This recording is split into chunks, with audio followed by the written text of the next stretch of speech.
Puds, marahay na aga, and for today's video nga po, ito yung aking kaganapan sa isang araw na naman sa aking buhay.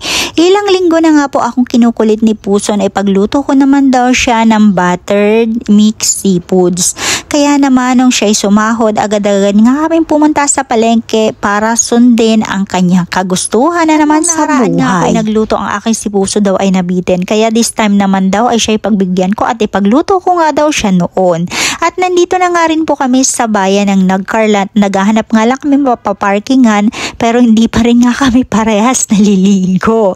Anyway mga mari, buti na laang hindi pa ganun kasiksikan at ito'y ngay maagang-maaga pa. At sa pagluluto nga mga mari ng buttered seafoods, ang gusto ko talaga dito ay yung may mais. Kaya naman ilang linggo na nga ako naghahanap nito at buti na lang ako'y nakatagpo nga dito sa palengke. Ayan, nakita ko pa yung aming customer, may pwesto pala siya ditong tindahan ng karne. Ayan, bali hindi ko na nga siya binati at mahirap na baka ako'y bentahan pa ng karne hindi kasama sa budget.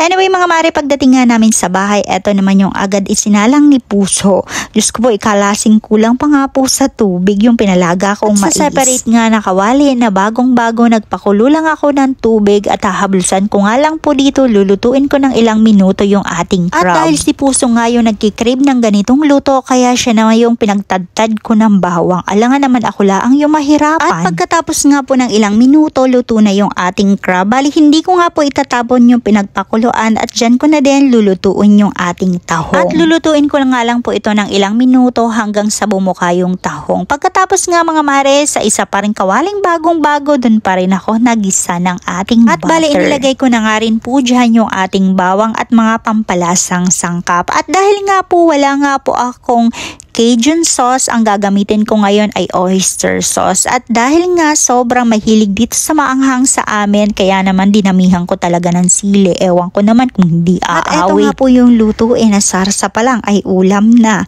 Kaya naman ang aking last na inilagay na nga po dyan ay yung hipon. Lulutuin ko nga lang po ito at least mga 2 minutes para hindi naman ma-overcook. At eto nga po yung lutuin na talaga naman ay pagkasarap. Ang problema nga po ay medyo may kamahalang taglay. Ang kaluto ko nga mga mare nung ating buttered seafoods, ito naman yung pinaluto sa akin ni Puso.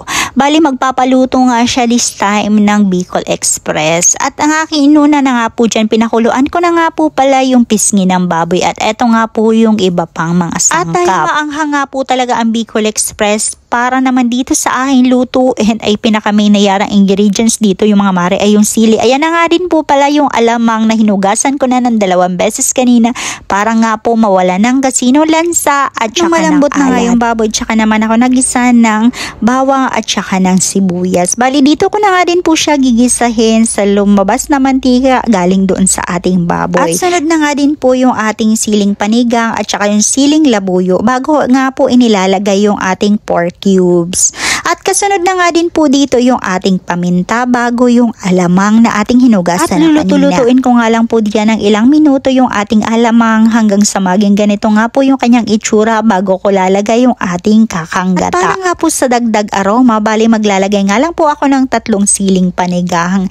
Ayan, aantayin ko nga lang po pala ito na lumapot bago ilagay natin para yung po sa ating last na ingredients ay yung ating pinya para medyo manamis-namis nga po yung ating Bicol Express. At dahil nakukulangan pa nga rin po ako sa anghang, kaya naman naglagay pa nga rin po ako dyan ng siling labuyo. At ayan, saran, luto na nga po yung ating Bicol Express. Talaga naman nagmamantika sa sarap. Yun lang naman po for today's video. Salamat sa inyong panonood. Hanggang sa susunod, mabalos!